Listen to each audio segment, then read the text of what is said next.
On the third day after the landings, the wire pen behind the Sicilian front line filled faster than it could empty. Heat pressed down on canvas and packed earth, and dust rose from every shuffle of boots. A column of prisoners stood in a long queue that stopped, lurched forward, and stopped again under the same sun. Water arrived in short bursts, passed hand to hand, and ran out before the line moved. The guards kept the shade under their tarps. The prisoners kept their place in the open because a broken line pulled guards into the mass, and guards inside the mass created injuries and panic that froze everything. Marco Rinaldi held his shoulders square and his eyes low. Dignity here depended on posture and on what a man refused to show. His wrist still carried the sting of cord, but there was no cord now, no rifle, no unit behind him. He had only stance, breath, and the hard mask that told other prisoners he was not a convenient target. He had learned to use rules as leverage, and he had learned the cost of being seen as weak. The processing point ran on paper and repetition. Under a tarp, a plank table held forms, a pencil, a tin box for watches, and a neat stack of tags. A clerk asked questions in English and wrote what he could. A second man searched pockets and belts, stripped away anything that could cut, burn, or pry. A third tied a tag to cloth and waved the prisoner toward one corner of wire or another. The work moved at the speed of one pencil in two hands, while the sun did not. The pen carried its own humiliation. Flies gathered at the corners of mouths. Sweat soaked through wool until every man shared the same sour stink. At the edge of the enclosure, a shallow trench served as a latrine, screened by torn cloth that failed to hide the act or the smell. No one spoke about it. Silence kept the line from turning into a crowd. The guards carried their own pressure. Their uniforms clung with sweat and grit, and their faces held the tight focus of men still living inside the noise of the beaches. They watched hands, watched feet, watched the spaces between bodies. Language failed them. Fatigue failed them. The simplest tool for order was volume. The next simplest tool was force. Inside the wire, the prisoners built a second discipline. Men who still walked steady claimed the center of the queue where bodies pressed close and no one stood alone. Men who coughed, limped, or stared too long at the ground got pushed outward, toward the edges where guards could see them and where there was no cover from sun or judgment. A hard-faced corporal from Naples enforced the internal rules by shifting shoulders, planting boots, and using elbows to correct anyone who drifted out of position. He kept order with contempt and with the certainty that weakness cost. A young soldier near Marco swayed, his skin dulled by heat and dehydration. A bandage at his collarbone had soaked through. When his knees dipped, the corporal shoved him upright and dragged him forward by the sleeve. The shove held nothing but arithmetic. A man who collapsed stopped the line. A stopped line drew attention. Attention drew force. The boy tried to hide his breathing, as if lungs could be disciplined into silence. Marco stepped half a pace away, small enough to pass for accident. The space he opened was a statement without words. He refused to be pulled down with someone else's weakness. He had done this before, long before Sicily, when his own uniform had come with the power to demand papers and enforce curfews. He never named those streets now. Here, among men who watched each other as closely as the guards did, any hint of his earlier authority invited a different kind of punishment. The queue jammed at the search point. The clerk and the checker argued in short English bursts that meant nothing to the prisoners but carried irritation. A translator stood too far from the middle ranks, and his Italian reached only the first few men. The rest watched hands and weapons and tried to imitate what the front did. Boots scraped, elbows tightened. In the heat, every delay became an accusation. Marco tried to slide deeper into the center mass, but the corporal shifted and blocked him without looking at him. The young soldier stumbled again, and his shoulder struck Marco's chest. The contact felt like an insult, sudden and intimate. Marco's first instinct was to shove him off and restore the space he had claimed. He held that impulse down. A shove marked him. A marked man became a problem, and problems got handled either by guards who wanted speed or by prisoners who wanted an example. He kept his hands still and let his face stay hard. The corporal reacted faster. He seized the soldier by the collar and yanked him back into line with a violent snap, then froze as a guard turned toward the motion. The guard's gaze tracked the corporal's hand, the loosened bandage, the widening gap in the queue. Around them, prisoners tightened their faces into blankness. No one wanted to be the reason the process halted. At the front, another prisoner tried to angle toward the table as if to shorten his weight. A guard drove him back with a forearm, and the shove rippled down the line. Bodies pressed, boots slid, and wire hummed as posts took the strain. The corporal used the moment. He drove his shoulder into the weak soldier's ribs, forcing him forward faster than he could control. The soldier gasped, sagged, and folded into the dust beside the column. For a heartbeat, the pen went still. The clerk's pencil hovered. The corporal stared down as if deciding whether to haul the body up and keep the line moving. The prisoner stared straight ahead, pretending the fallen man belonged to no one. Marco stared at the soldier's scuffed boot and broken lace and felt a tightness in his gut that had nothing to do with hunger. He had kept his hands clean by stepping away, and the result lay at his feet. A guard with a sunburned neck strode toward the fallen soldier. His canteen hung light at his hip. His jaw worked once, slow, like he was chewing down rage. He did not reach for a baton or a rifle. His right hand closed into a fist. Marco watched the fist form and understood the economy of it.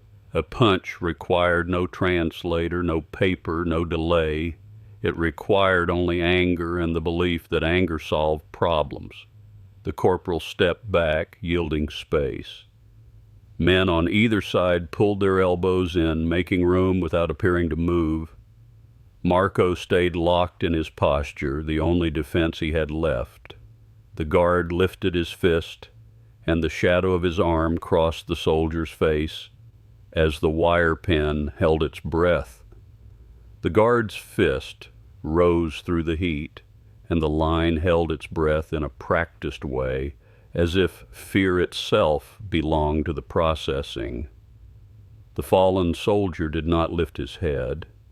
Dust clung to the sweat at his temple and turned his skin the color of the ground. Boots approached from the left, faster and heavier than the guard's stride. A man in a faded khaki shirt moved with the clipped economy of someone who spent the last days turning chaos into columns. He carried the authority of the post rather than the intensity of the beaches, and he arrived before the fist finished its arc. 2 MPs shifted in behind him, rifles held at a safe angle, their attention on the guard more than on the prisoners. The duty sergeant stepped into the space between the raised hand and the man on the ground. The fist stopped short without striking anything. The sergeant caught the guard at the forearm and turned him away from the prisoner and toward the open strip beside the table. 1 MP took the guard's other arm and guided him back 2 steps. The second MP planted himself facing the wire, watching the prisoners for any surge while keeping the guard in his peripheral vision. The quiet control settled the pen faster than shouting ever did. The translator broke from under the tarp and moved closer, careful to stand where the prisoners could see his mouth and hands.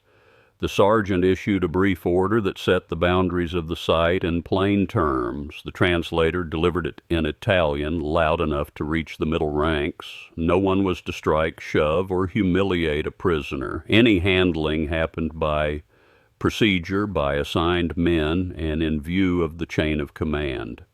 The order did not soften the wire. It made the wire align with consequence. Marco felt the mass tighten around him. The corporal from Naples watched the sergeant with a cold stare that took in rank, posture, and the way the MPs held their positions. He saw an obstacle to his internal discipline. He also saw a lesson. If the Americans enforced boundaries on their own men, then the prisoners inside the wire had to enforce boundaries on each other. The sergeant crouched beside the fallen soldier, scanning the body the way a non-commissioned officer assessed any problem. He waved a medic forward with two sharp gestures. The medic arrived with a small canvas satchel and a canteen, knelt in the dust, and tipped water toward the soldier's lips in controlled amounts. He checked the soaked bandage, then pressed fingers to the man's wrist, counting without expression. The line tried to creep forward around the body. The corporal attempted to keep motion by driving an elbow into the nearest ribs. An MP's hard palm stopped him, and the sergeant signaled the cue to halt. The pencil at the table stopped. The checker's hands paused over the next belt. The delay carried a message that everyone understood. Speed did not justify disorder. Under the tarp, a clerk opened a ledger and wrote as the sergeant gave names and the time.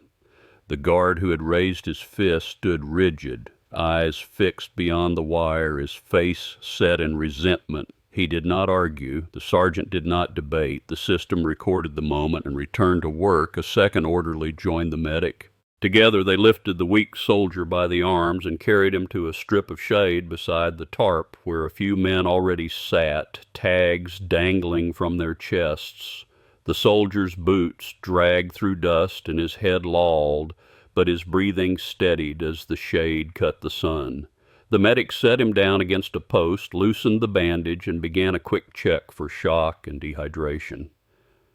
The sergeant used the pause to change the geometry of the pen. He ordered the prisoners split into two lines, one for men who could stand and one for men needing medical attention or unable to hold their place. The translator repeated the instruction in Italian and made the enforcement clear. Men who forced their way into the wrong line would be pulled out, separated, and recorded. MPs stepped into the gap and created a corridor with their bodies, reducing pressure at the table and giving the medic room to work.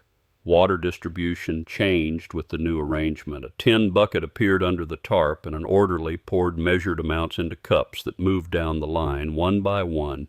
The ration was small, but it arrived by head count rather than by strength. The corporal tried to angle his shoulder into the corridor to gain position.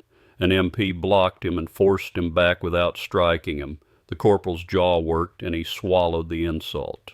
Marco understood the logic in the sergeant's choices. The Americans were not offering comfort. They were protecting the flow of the system. That goal demanded limits on their own men, and it demanded limits on the prisoners' internal violence when it threatened the process.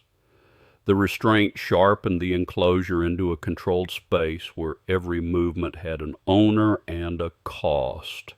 The sergeant returned to the table and restarted the work. The pencil scratched again. Belts and watches clinked into the tin box. Tags were tied, checked, and waved onward.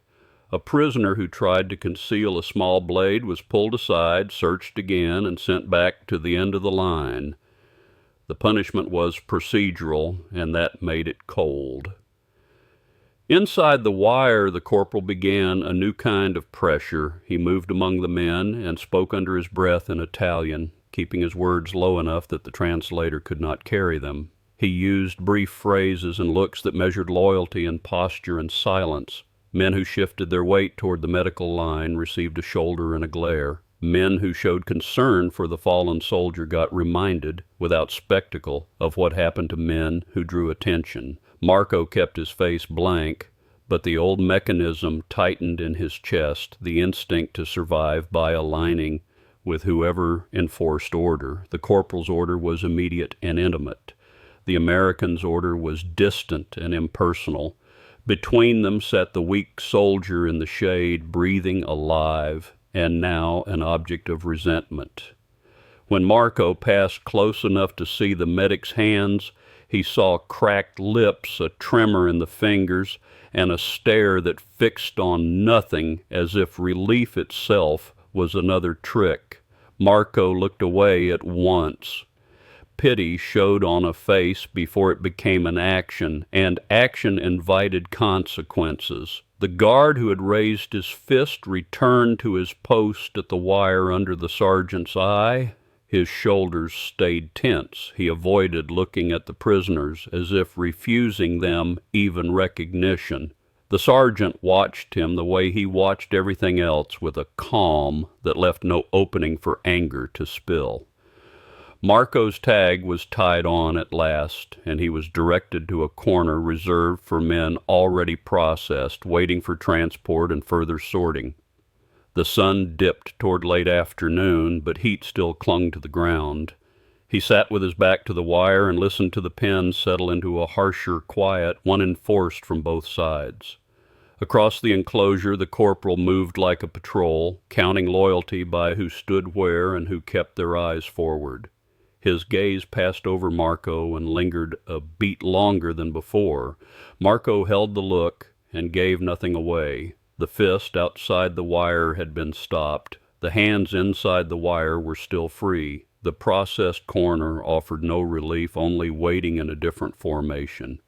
Marco sat with his back to the wire, knees drawn up, conserving water and attention.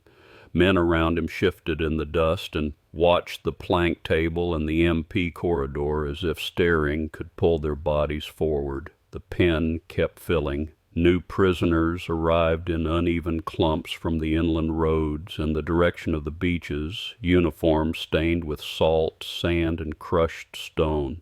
Each arrival shoved the standing line forward, then locked it again when the pencil reached its limit. A truck beyond the far tarp came and went without thinning the enclosure. Transport and roads belonged to the campaign, not to the prisoners. The duty sergeant held the site together through procedure. He maintained the split lines, kept MPs in place, and made the clerk record disruptions as they happened. The guard whose fist had been stopped returned to his post under watch, shoulders tight, eyes fixed past the wire. The sergeant offered him no argument, only the expectation of restraint. Inside the wire, the corporal from Naples treated the medic's strip of shade as stolen ground. He paced its edge and tested the prisoners who looked toward it. He used small corrections that kept him below the American's threshold: a shoulder in a path, a boot planted where a man needed to step, an elbow that redirected without spectacle. When water cups came down the standing line, his body controlled the flow. A man drifted toward the corridor on instinct and got forced back into the mass. Others closed around him at once, eager to show they understood the hierarchy. Marco kept himself aligned with the center ranks. His first attempt at survival was the oldest one he knew: disappear inside the strongest order available. He held his face hard, his gestures minimal, his eyes low. He did not look toward the medic strip longer than a heartbeat. He kept distance from men who limped or coughed. He refused to be the one who slowed the line. Heat shortened tempers and stripped patience down to reflex. The trench at the edge of the enclosure stank in the late afternoon, and flies gathered where men could not brush them away without drawing notice. A prisoner near the wire retched and dropped to one knee. Men stepped away, opening a gap that exposed him to guards and to the corporal's contempt. An MP motioned him toward the medic corridor. The corporal moved to block the path with deliberate obstruction, turning the man's hesitation into a test of loyalty. Marco saw the hesitation and felt an old alarm rise. A man who hesitated drew attention. Attention brought force. He shifted toward the sick man, movement small enough to look accidental, and pressed him upright with a forearm. From a distance it read as assistance. Inside the pen it functioned as correction. The sick man staggered back into the standing queue, swallowing bile, and the corporal's eyes flicked toward Marco in approval. The approval carried no safety. It marked Marco as useful, and useful men got tasked. The corporal moved close enough that only the nearest shoulders could hear his low Italian. Marco kept his face blank as he listened. The internal discipline decided who stepped toward the medic and who stayed standing. Men who sought shade or water through the American's corridor without permission were treated as enemies within the group. Marco answered with a single nod. He had avoided standing out by becoming an instrument. When the standing line surged, the corporal used Marco's shoulder to stabilize it, pushing him outward toward the wire where guards could see every movement. The wire scraped Marco's back through his shirt. He stood in open sun and held his posture while men in the center traded scraps of shade and small favors. The corporal's order kept him alive, but it also positioned him where humiliation became easier to arrange. Later, a familiar face appeared in the standing line. The man was younger than Marco and carried the stiff caution of someone trained to anticipate authority. His eyes fixed on Marco with recognition that tightened into calculation. He spoke to the corporal as the corporal passed, and the corporal's mouth curled into a thin smile before his gaze returned to Marco. Marco's throat went dry. In another life, he had enforced order with paper and procedure, stopping men, demanding compliance, making rules feel personal, while keeping his own hands clean. He never spoke of that work among soldiers who measured men by combat. In the wire pen, the past returned as a weapon, carried now by men who needed a target that made sense of their own defeat. Pressure took form in small deprivations. When water came again, Marco received his later than others. When men shifted for an inch of shade near a post, Marco got pushed outward. The crowd did the work, and the corporal watched. The familiar face stayed close, a reminder that exposure required no guards or translators, only one prisoner willing to speak. Marco felt the eyes of nearby men linger on him, not with pity, with appraisal, as if weighing whether he belonged inside the group's protection. Marco's second attempt took shape under that pressure. He looked for a way to use the Americans' procedures as leverage without declaring sympathy. He watched the MP's control movement with open palms. He watched the sergeant turn disorder into writing, each disruption tied to a time and a name. The Americans' order did not depend on liking or loyalty. It depended on what could be observed and recorded. Near the front, another prisoner folded with the same sag of a body giving up. The medic rose and an MP widened the corridor. The corporal reacted at once. He seized the nearest weak man by the sleeve and hauled him forward as a substitute, trying to keep the queue intact and the medic line from swelling. The substitute stumbled and caught himself on the wire, fingers curling around metal until his knuckles whitened. Marco stepped closer, staying within the corporal's orbit so the act did not look like defiance. He spoke in a low voice, choosing words with the care of a report. He indicated the corridor with a tilt of his head and offered a calculation. One man stepping out now kept the line from breaking later, and a broken line brought Americans inside the wire with separation and records that no one could erase. The corporal stopped him with a forearm across the chest, not hard enough to bruise, hard enough to end the conversation. His eyes held Marco's, and the signal was unmistakable. Group discipline came first. Any man who appealed to external procedure against internal rule became the target. Marco stepped back and let his face settle into blankness. His second attempt failed before it became action. The leverage he had identified could not be invoked without revealing his position, and revealing his position carried a price he refused to pay. The familiar face shifted behind him again, close enough that a whisper traveled along the line like a stain. Marco heard his own name move from mouth to mouth in fragments, paired with places and dates that did not belong in this pen, reminders of authority. The pen grew louder as the sun began to sink. Arguments rose over inches.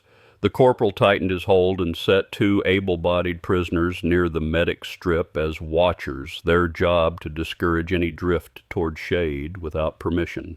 They complied because compliance bought protection. Another batch of arrivals pressed in at the gate, and the crowd compressed toward the center. Wire hummed as bodies leaned, and the standing line lost its neat shape. The watchers moved like a wall, steering men away from the corridor and back into the crush. The sick man Marco had forced back into the queue earlier began to cough in ragged bursts. Each cough drew attention. Attention drew contempt. The watchers shifted toward him, not to help, but to block his path. His knees dipped. He reached toward the corridor and found bodies in the way. The enclosure balanced on a point as narrow as the guard's stopped fist. Marco saw the sergeant glance up from the ledger, eyes tracking the crowd as if reading pressure. He saw the corporal's mouth tighten, preparing to enforce the internal rule with a public example. The two systems were about to collide again, and this time the collision began inside the wire. Marco held his posture, still trying to survive by silence, and felt the options narrow to a single line. Either the weak man got sacrificed to preserve the group's pride, or someone had to break the group's pride to preserve the weak man's breath. Heat, paperwork, and wire left no third choice. The coughing spread through the late afternoon heat, ragged and wet at first, then thin and dry as the sick man ran out of air. Each burst dragged the attention of nearby prisoners the way a flare drew eyes at night. He pressed a hand to his throat, then reached toward the corridor of shade the MPs had carved beside the table. The two watchers stepped in front of him at once, shoulders squared, feet planted, denying him the narrow opening without laying a hand on him. The gate clattered again as another batch of prisoners arrived and the enclosure compressed. Bodies leaned, boots slid, and wire sang under strain. The sick man dropped to a knee, coughing into dust. A guard outside the fence took a step forward, reading the movement as the start of trouble. An MP lifted an open palm toward the guard, holding him back, then turned toward the interior wedge forming inside the wire. The corporal from Naples moved with decision. His chin rose, his jaw set, and his eyes fixed on the kneeling man as if weakness were an offense that demanded correction. He reached down and seized the prisoner by the collar. The sick man's head snapped up, lips cracked, eyes unfocused. The corporal started to haul him upright, not toward the corridor, but back into the center crush where the group could hide him and punish him. Marco felt the pull of the oldest rule he knew: stay hard, stay aligned, survive. The familiar face behind him pressed close, a silent warning that any deviation would be remembered and used. Marco also saw the medic strip where a different weak man had been carried earlier, alive only because the Americans had forced procedure into the pen and kept hands from landing. The contrast tightened in Marco's chest until breath felt scarce. The watchers shifted to seal the path. One planted his forearm across the sick man's shoulder as the corporal hauled him up, turning the man into an object to be moved rather than a body to be treated. The movement drew the duty sergeant's attention. Marco saw the sergeant lift his head from the ledger and step out from under the tarp, not running, not hesitating, moving with the controlled speed of someone who refused the pen's pressure. Marco stepped forward before his caution finished its work. He moved into the narrow space between the corporal and the corridor, shoulders square, hands visible. He brought his forearm up against the corporal's wrist and stopped the hauling motion at the point of leverage. He did not strike. He blocked, forcing the corporal to pause in full view of the men closest to the corridor. The corporal stared at him with contempt that carried a threat. Marco held the stare without softening his face. He shifted his weight so the sick man had a clear line toward the corridor that did not require pushing through the watchers. In low Italian, Marco invoked the boundary that had already been translated into the pen, the boundary that treated coercion as disorder and disorder as something that brought MPs inside the wire with records and separation. He indicated the corridor and demanded the man be released to medical handling before collapse became punishment. A rule becomes real only when it stops the hand that most wants to ignore it. The duty sergeant arrived at the edge of the cluster and took in the locked wrists, the watcher's wedge, and the sick man's sagging posture. He issued a short order. The translator repeated it in Italian with the same hard economy. The order named the act as obstruction and coercion inside the enclosure and directed the watchers to step back. An MP placed a hard palm against the nearest watcher's chest and drove him away from the corridor. A second MP took the other watcher by the elbow and pulled him clear of the corridor. Under the tarp, the clerk opened the ledger and began to write again, capturing names and times while the pencil at the table stayed still. The guard outside the wire clenched his jaw and stared at the prisoners as if discipline itself were an insult, but he stayed where the MP's open hand had held him. The corporal tried to reclaim control with his body, leaning into Marco to shove him aside without making it a blow. Marco held his ground. He did not win by strength. He won by refusing to yield the strip of space the Americans had defined as procedure. The sergeant watched hands, watched faces, and then signaled the medic forward, making the next act belong to an assigned man rather than to the crowd. The medic knelt, hooked an arm under the sick man's shoulder, and lifted him with an orderly's help. The man's boots dragged through dust. His coughs collapsed into dry gasps. The medic fed him water in measured sips as they carried him through the corridor and into shade, then loosened cloth at the throat and checked the pulse with the same impersonal focus used on any casualty. The pen did not surge after them. The MPs held their positions, and the sergeant kept his attention on the men still inside the wire. The corporal swallowed the loss with a tight jaw. His eyes swept the crowd, counting witnesses and calculating the damage to his authority. He did not strike Marco or the MPs. He turned his contempt outward, speaking low and fast to the nearest men, turning the intervention into a story of betrayal and weakness.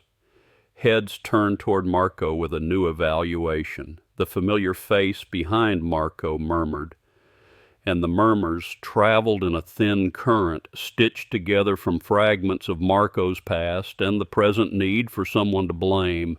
Men shifted their feet to create distance without appearing to move. A shoulder bumped Marco's arm and stayed there a moment too long, a reminder that punishment inside the pen did not need fists, only exclusion and pressure.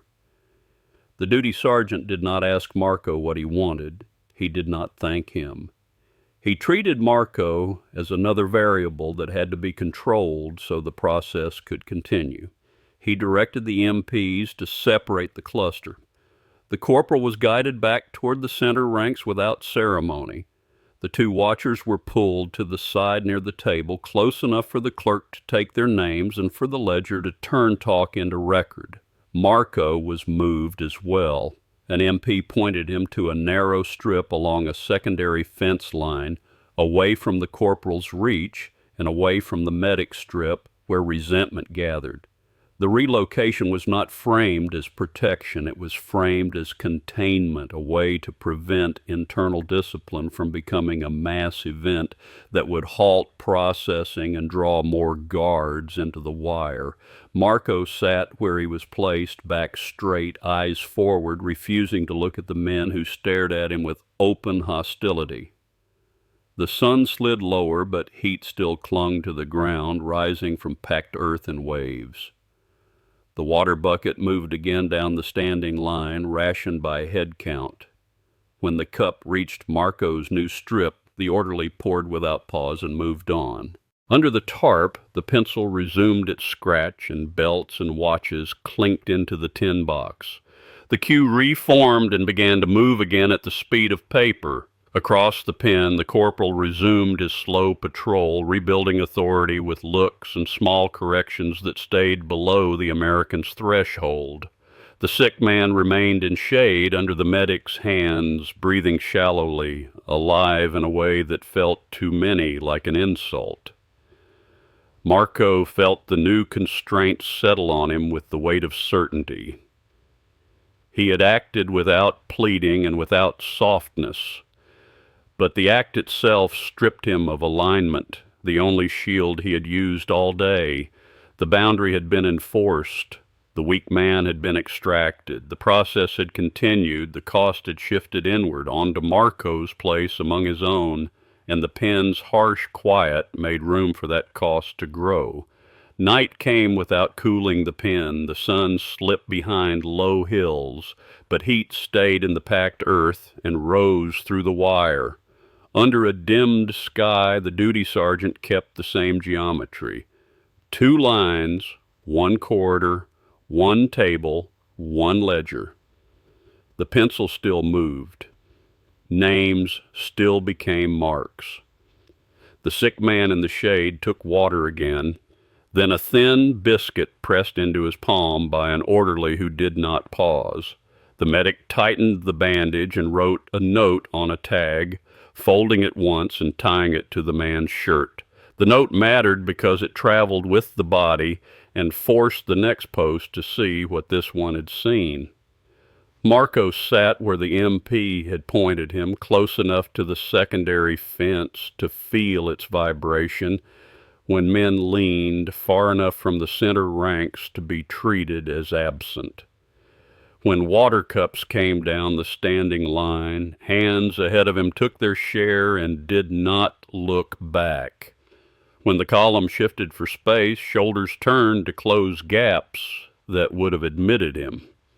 Across the enclosure, the corporal rebuilt his order by excluding him from it. Men who wanted protection made a point of turning their backs. The familiar face that had recognized Marco earlier watched him with steady satisfaction, as if the past had finally found its payment.